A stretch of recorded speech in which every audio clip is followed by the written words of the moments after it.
Namaste and welcome, beloved mighty companions.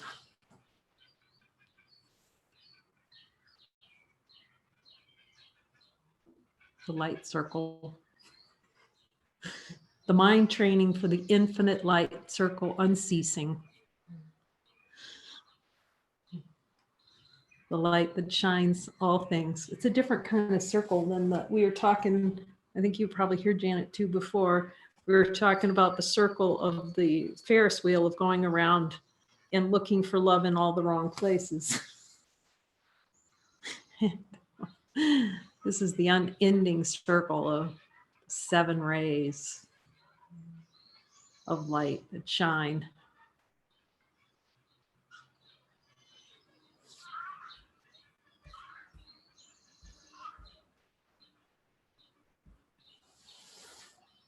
And so many lessons coming in with our jacuzzi, the jacuzzi lesson series. And so in the world, the K parable, really loved hot water. And I think I might have mentioned that, you know, I built this addition to my house and it had this big old 6-foot soaking tub in it. And like when I left my house, it was like, oh, Jesus. I was really like tubs and no tubs, like very often for less. Okay, all right, Jesus. The desire for a hot soaking tub over. And of course, so then the humor, okay, here's all the humor involved in that, you know. So, okay, where do we find a place that has a thermal hot tub on it?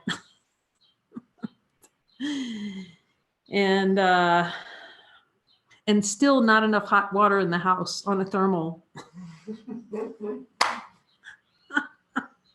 That's really funny. And with so much mechanics, you could not believe your eyes. Like the amount of mechanics it takes to actually run this place. It really, without the power of Jesus behind this, I would definitely be running the other way when I look inside these things called bodegas. How many of them? We have like 1, 2, at least 3 of them out of the 4. They're like little closets. They're loaded with pipes. I mean, loaded. There's got the pump house for the pool. We got the pump house for the pump to the house. We got the thermal well. We got the cold water well. And we still pay water to Mexico, even though we're not on the city water system. It's been very interesting. But you know, you just start to see, okay, Jesus is going to answer it right when it's needed. Like I'm so calm, like I'm happy because he fulfills all his promises. Instead of running the other place when I would have looked inside of one of those bodegas like, no, Jesus says do it, go. So thankful. So every time I get in a jacuzzi, I still like jacuzzi or hot water. So I've been today was asking Jesus about, oh, this is happiness too. It's really happiness when you really listen deeply to spirit and it's like, oh. And ask him about pleasure and pain, of course, because I can see a lot of times, okay, if I'm feeling pain, there's like an investigation. Okay, is this true? And, you know, use the course lesson on it. You know, I feel tension. I am as God created me. Really quickly get that in. Jesus just he laughs. He loves us so much. So I've been looking at pleasure too, you know, and lately, and just really so let's just ask. We're going to start out in the light of divine being, which we are, power of infinite light, which you recognize. Already, so you know the answer to this. We'll just have fun, a little fun with it. In the light of divine being, is pleasure and pain the same thing? And hear the answer.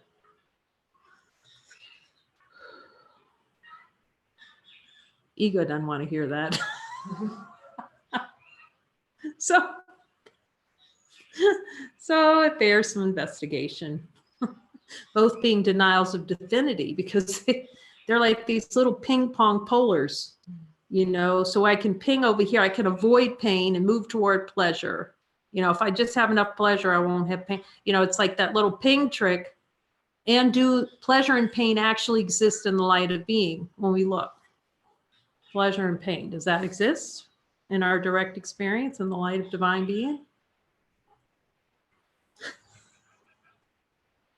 Does the divine being know anything about pleasure or pain? Like in direct experience? Unknown.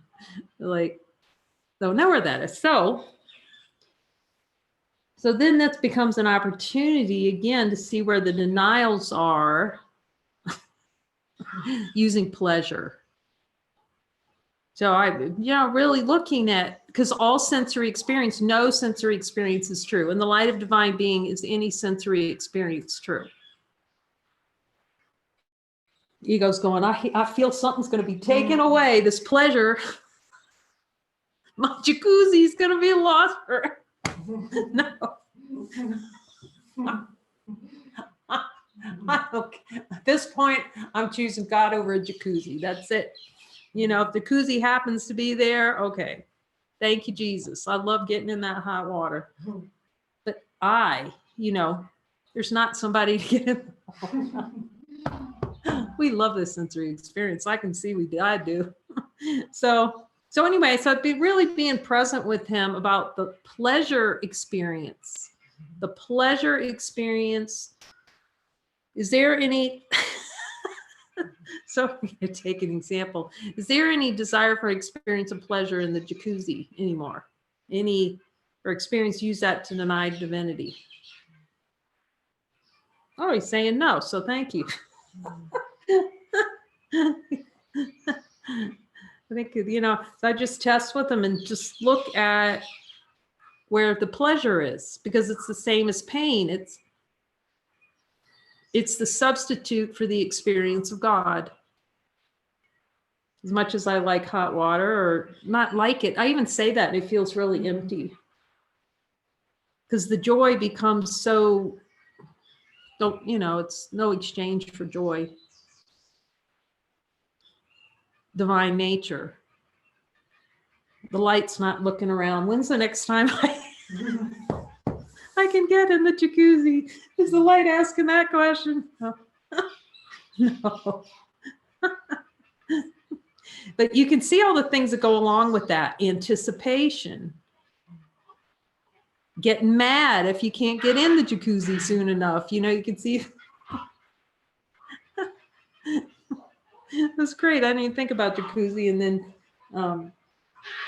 Renee reminded me. And then we just pray. That's what the power is of asking Jesus. And if Jesus had said no jacuzzi, not a blink. That's when we see we're free. That's when there's no substitution. That's happiness even talking about that. Because what happens is we're letting something that we created in form own us, imprison us. No imprisonment over sensory experience.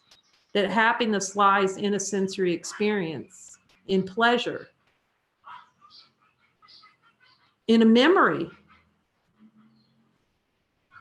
The memory of what heat is like. Is heat a memory? Oh, yes.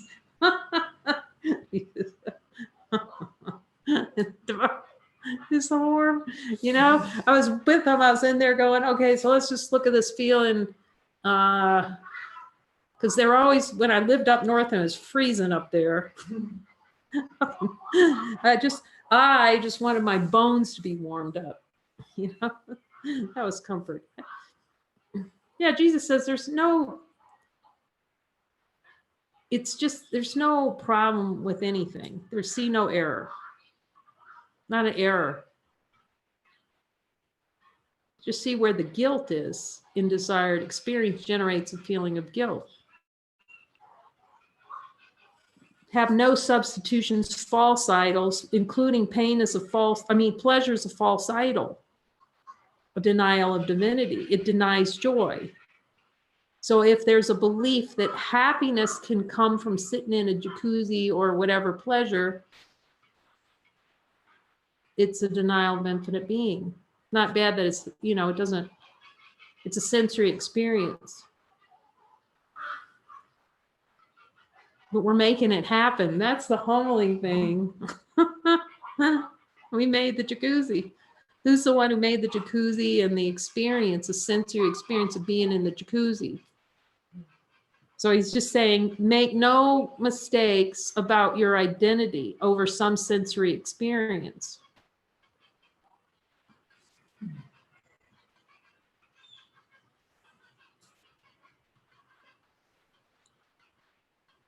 And would you have the sensory experience over the infinite love of the light that you are? And the answer can be yes to that. But just see it. Yes, we are creating experience as a and wanting it over the infinite love of the Father.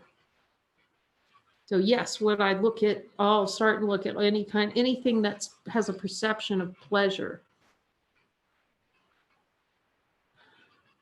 Because you see, it's like pain, is the pain's release, like a headache, or how much happiness, like that you can just start to see that, how much energy's, the infinite love is like tossed away by these attachments.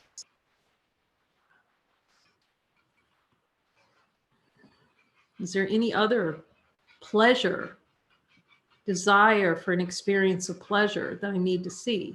I'm willing to see it. I'm even asking them around food, because there's a lot of pleasure for a long time around food.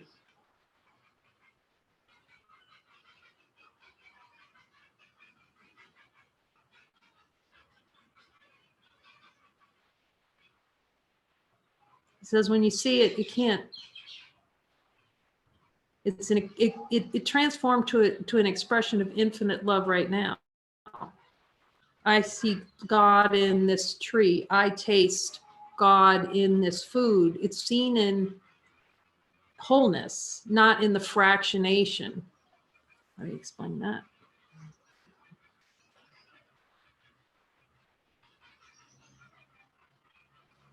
It's not the fractionation to a taste bud that where it's looking for a memory of what was eaten before, and it's comparative. It's still, there's some comparative comes up. I can see that. Comparative to, you can see that habit in the mind, going back and comparing it to the last time you had whatever, like we had potato salad. And then the mind goes back and says, well, that ain't as good as grandma's. That's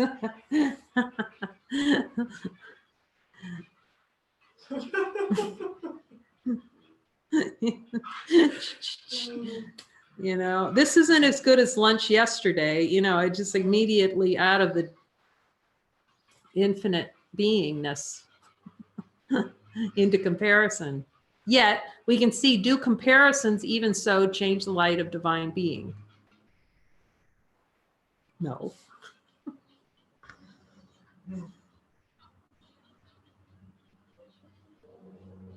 It's just we start to see how we've trapped ourselves into our own little world of, gee, I love that, fiefdom of nothingness. The haunted house, the haunted house syndrome. Okay, Jesus, is there any other pleasure, desire for pleasure? See, you start to forget what pleasure is actually. How can you forget what pleasure is? You forget what excitement is. It that's what I'm saying, you know, because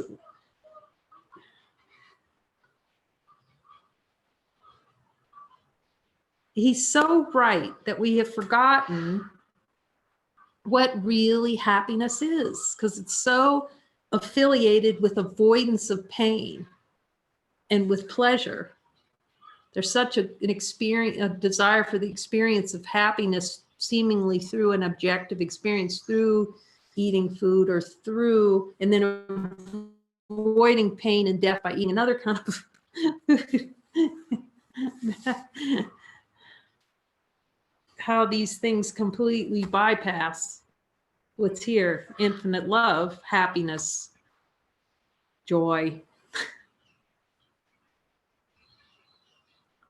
And then there's just, when it's seeing that our nature's happiness, then the idea of looking at pleasure, you understand it's the gateway.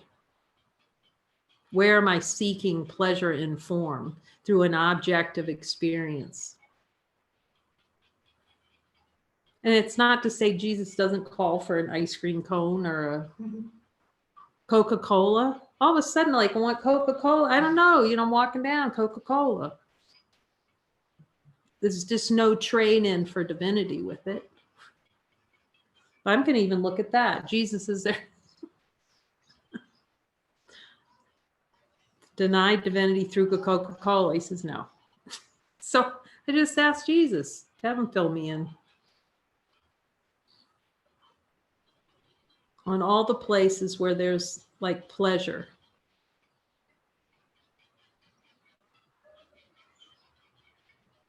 All the ways to avoid pain. But really, it seems like we're avoiding pain through pleasure, but we're actually asking for guilt. So that's pain. That's pretty cyclical, isn't it? A little circle.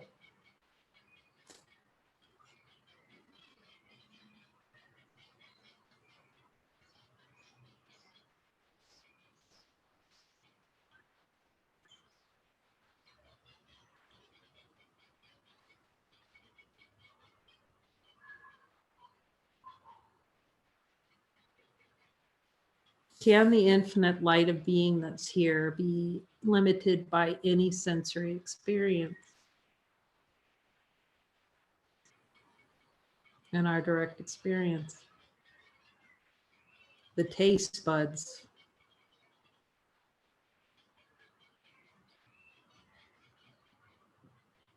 the desire for food, a certain kind of food, can it be limited by that?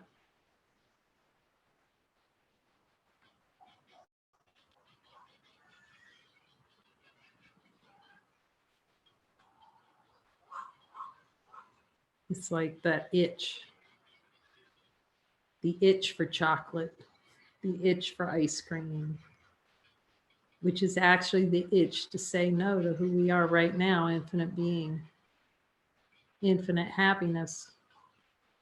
But Jesus doesn't, it's just helpful when we ask him, is this most helpful right now? Or am I going horizontal to indulge in the idea of pleasure, happiness that's not here? Is this an expression of divinity, of true happiness? Or am I trying to escape from pain, like feeling some kind of discomfort and moving into food so that I don't have to really look deeply at where I'm denying love right now? It's just really starting to question the things we do find as quote unquote pleasurable.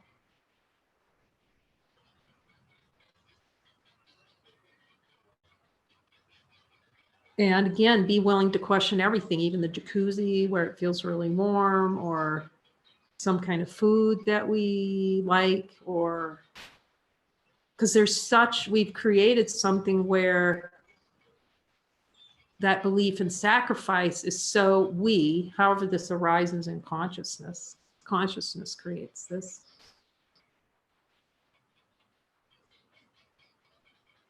Where these experiences are the dream. Again, to prove to ourselves that we're separate and forget that we're infinite beings who created it all. And just seeing how the pleasure is an attempt to extend the time, to stay sleeping, actually. That's another reason why that Gamer is a really, really good movie, because they show both sides of pleasure and pain.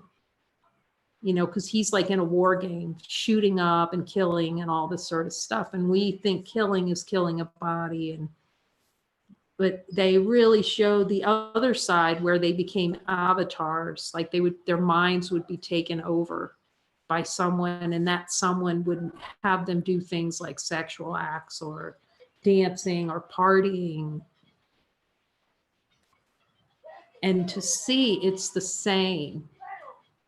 The shoot 'em up and the pleasure is both the same means by which it's sleep in the dream. Both are sleep in the dream.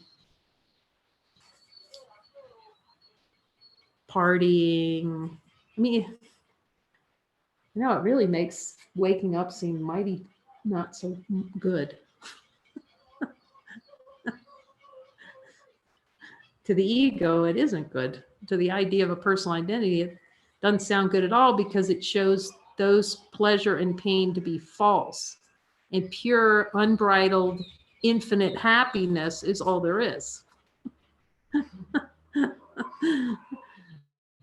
And to a personal identity that lives off of the swing, the swinging back and forth, pleasure, pain, avoid, tick tock, tick tock. There's the clock of time ticking between the swings in the dream, going like this.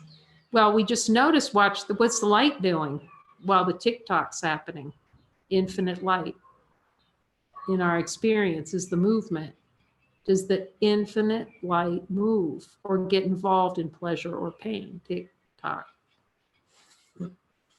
Has no involvement in pleasure or pain. Has no investment in it. Does not even see it. Can it be found and experienced as infinite light?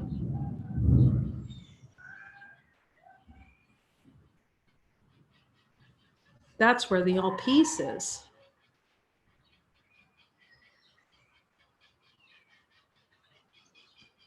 Rather than the idea of a pleasure pain ping pong.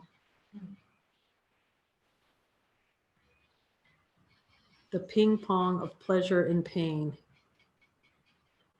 And we're the ones that are paddling ourselves back and forth. I don't know where this stuff. Oh, love you so, so much, Jesus. Thank you for helping me learn to love my brother. Like, oh my gosh. In these light circles, to look so deeply, to see that we're always in the light circle. We are the light circle. We're always in the celebration of what the unchanging. Unless we call out the ping pong paddles. Oh, what a blessing to be here. And